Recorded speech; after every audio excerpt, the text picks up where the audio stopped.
මා මතකද ඇයරුව ඒකාල විටිමිට චැට් කරලා එකපාරම චැට් කරන්නේ නැවත්තු ඒ මාත් එක්ක. අනේ මට එකපාර අඳුරගන්න බැරි වුණා. අයියෝ කඩවලේ බැස්ස පැවුවම ඉතින් කොහොමත් කුඩිය අමතක වෙනවනේ. මම නම් අඳුරගත්තා.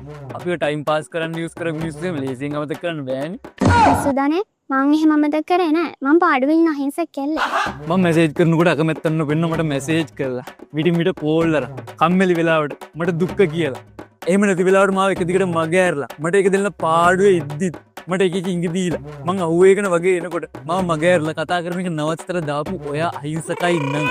අනේ මේ හොඳ කෙල්ලෙක් කියලා හිතලා මගේ වැඩ සේරම පැත්තක දාලා නානකොට කනකොට බොනකොට හැමතැනම යනකොට සේරම වෙලාවල් වල මැසේජ් කරලා ඔයා මම මග ඇරනවා කියලා දෙනකොට මගේ ආත්ම කරුත්තේ සුනකයට දාලා ඔයා වෙනුවෙන් බලාගෙන ඉඳලා හැම වෙලෙම chat එක රීෆ්‍රෙෂ් කර කර බලපු මම කොච්චර අහිංසක කොල්ලෙක්ද. එහෙම තමයි ඉතින් chat කරලා ඇති කියලා හිතනම නවත්තනවා. ඔයාලා ඉතින් කොහොමත් අපිත් එක්ක chat කරේ නෑනේ. අපි දාපු මැසේජ් වලට රිප්ලයි කරා විතරයි. කමෙන්ට් නෑ කරගෙන යන්න. මම වෙනි තවත් ගොන්නු ඉන්න. chat කරා කියලා කසාද බදින්න ඕනේ නෑනේ. එහෙම ලේසියෙන් මගේ ජීවිතය කියන ෆිල්ම් එකේ මේන් කැරක්ටර් එක වෙන්න කාටවත් බෑ. මං කාගේ ජීවිතේ මේන් කැරක්ටර් එකක් නෙමෙයි. කැමියෝ එක. ඇයි කැමියෝ එකක් කියන්නේ? ෂෝට් ටයිම් එකක් වුණාට big impact එකක් තියෙනවා. Hindu, what's up, goddamn ho? Juice, the other get that model.